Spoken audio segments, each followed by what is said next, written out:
نام خالق هستی، باشگاه 5 صبحی ها، فصل 7. نویسنده رابین شارما، مترجم رضا اسکندری آذر، گوینده مریم سادات جمشیدی.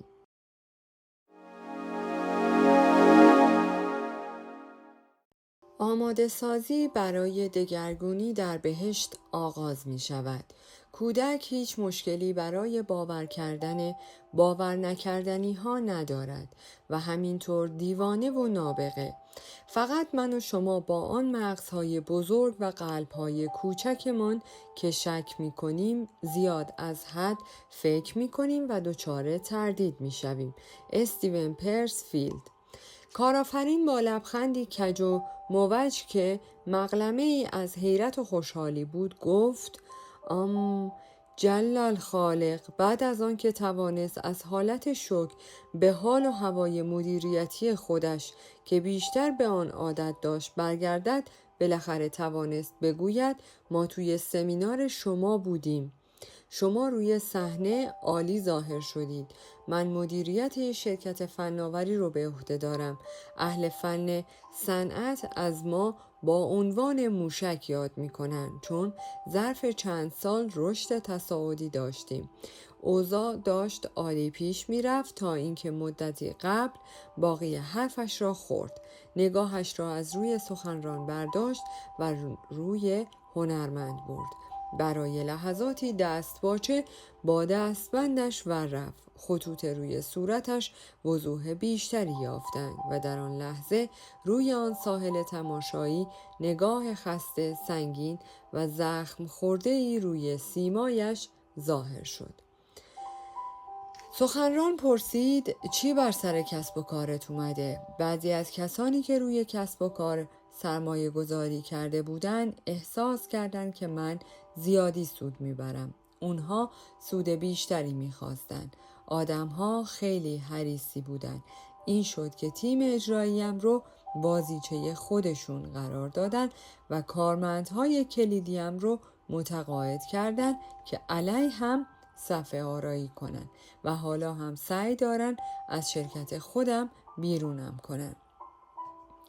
کسب و کارم حاصل تمام زندگیمه. بغض گلویش را گرفت. دسته‌ای ماهی استوایی با رنگ‌های بدی در آب‌های کم عمق لب ساحل شنا می‌کردند. کارآفرین ادامه داد: تصمیم گرفته بودم خودم رو بکشم تا اینکه اون روز توی سمینار شما حاضر شدم. بخشای زیادی از دانشی که شما در اختیارمون قرار دادید به هم امید داد. خیلی از حرفاتون باعث شد دوباره احساس قوی بودن کنم. البته نمیدونم دقیقاً چی بود، ولی شما وادارم کردید خودم و آینده‌ام رو باور کنم.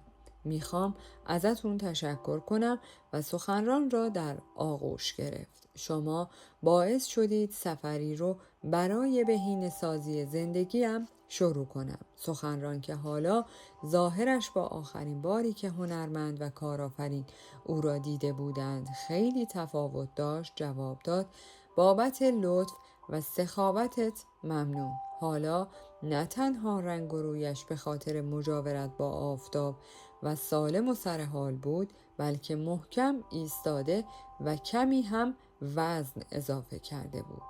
سخنران ادامه داد: ممنونم از حرفهایی که زدی، اما حقیقت اینه که من باعث نشدم تو سفرت رو برای ارتقای زندگیت شروع کنی. تو خودت داری زندگیت رو با آغاز فرایند عمل کردن به بینش و روش‌های من متحول می‌کنی.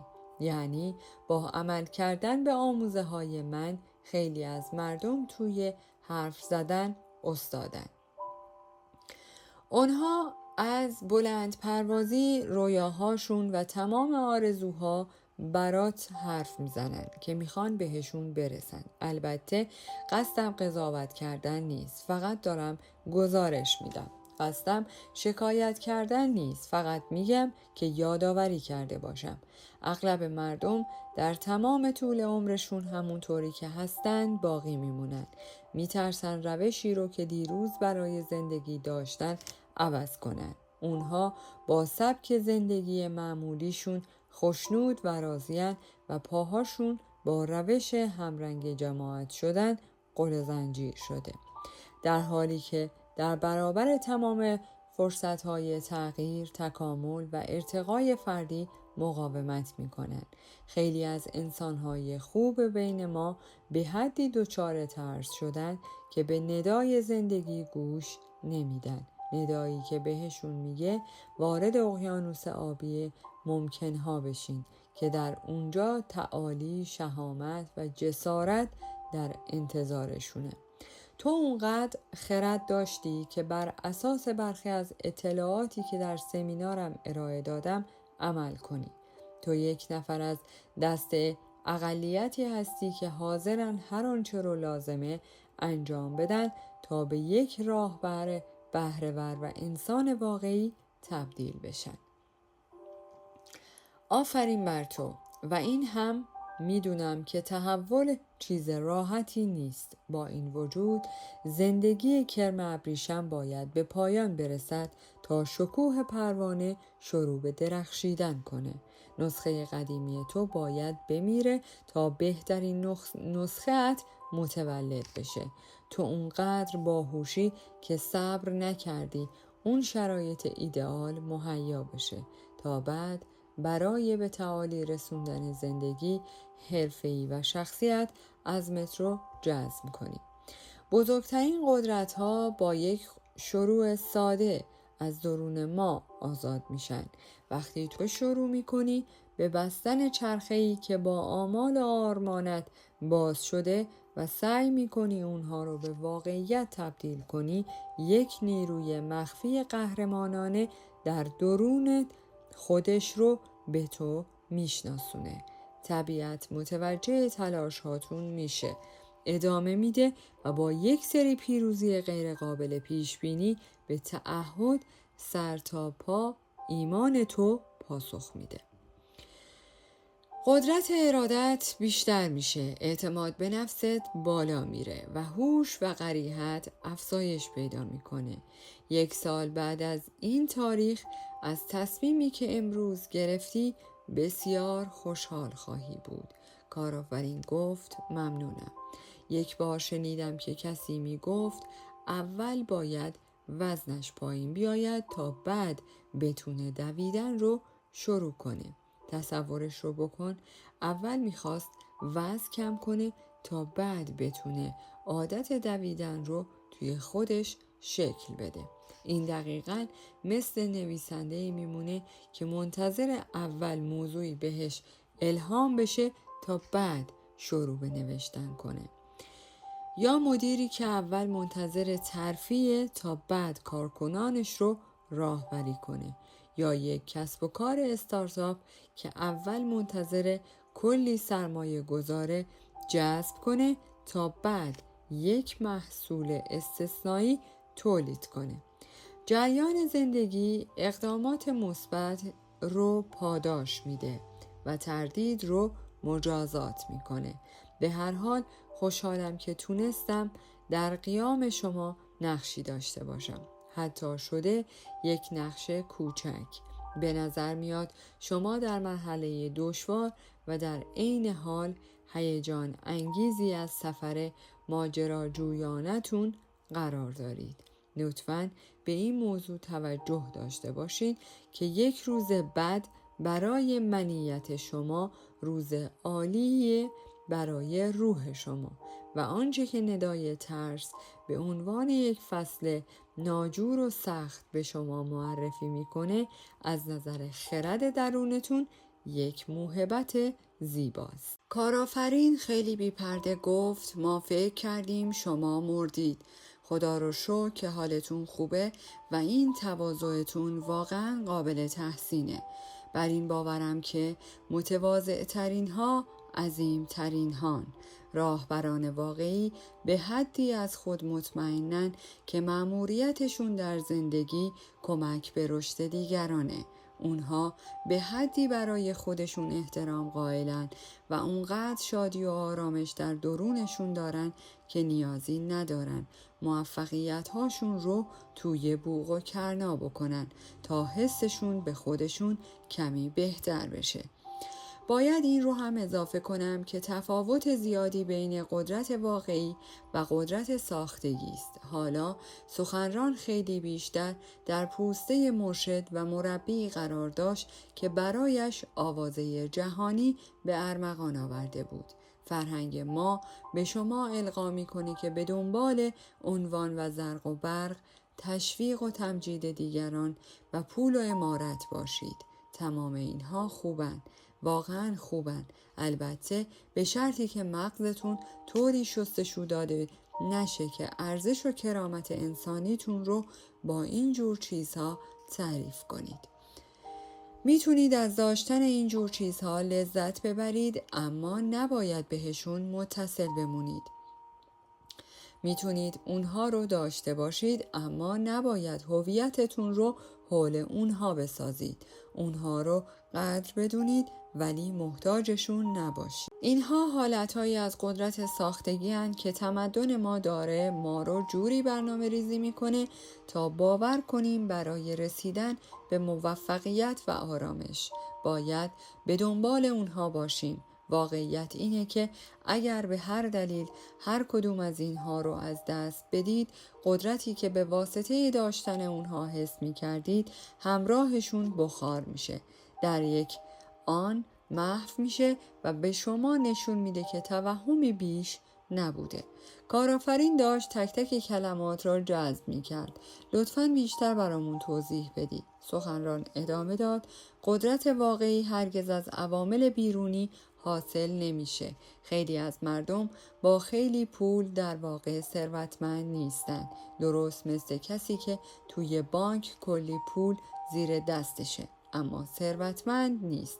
سخنران دمپایی های زرد روشن را درآورد و خیلی مرتب روی شنهای ساحل قرار داد. قدرت واقعی همون که اسطوره ها از اون ساخته میشن از نمود بیرونی و دارایی های بیرونی شما حاصل نمیشه.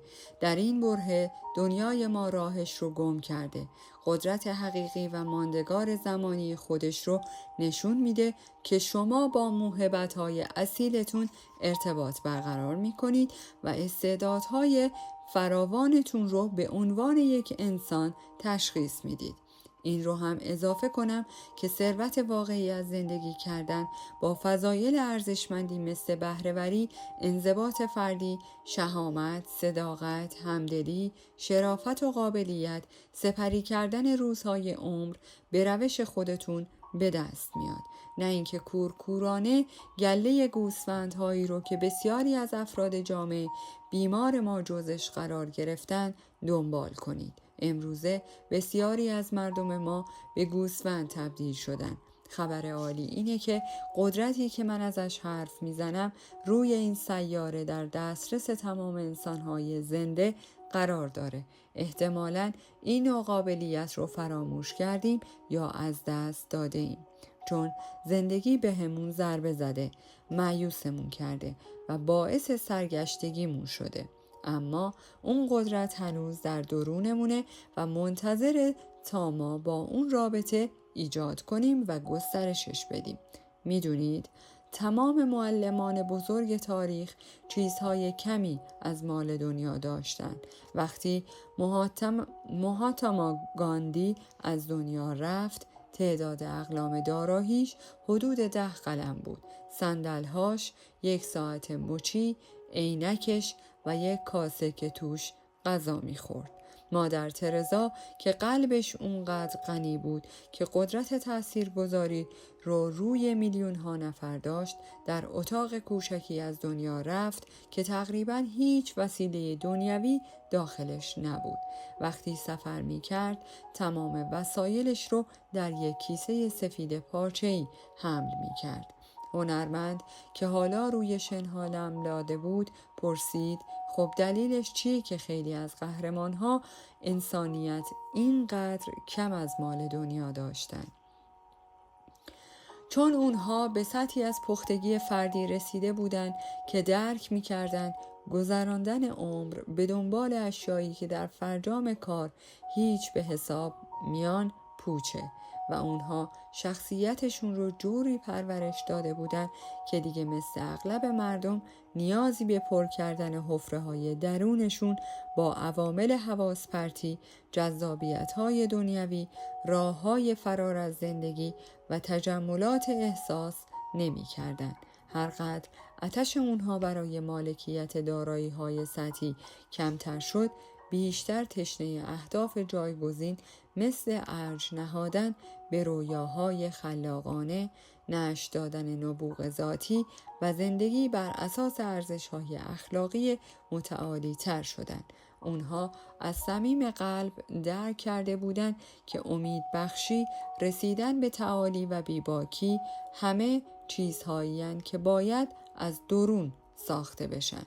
وقتی کسی به قدرت حقیقی دست پیدا کنه، جایگزین‌های بیرونی در مقایسه با حس ارضایی که این گنجینه به فرد میده رنگ میبازن.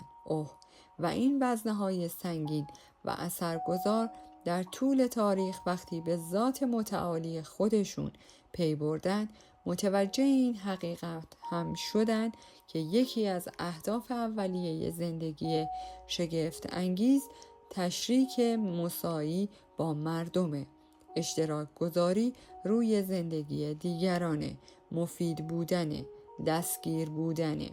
همانطور که قبل از زمین افتادنم در سمینار بهتون گفتم، آنچه سازندگان کسب و کارهای بزرگ ازش با عنوان کلید قفل ارزش ذینفع یاد میکنن این عبارته: راهبری یعنی خدمت رسانی.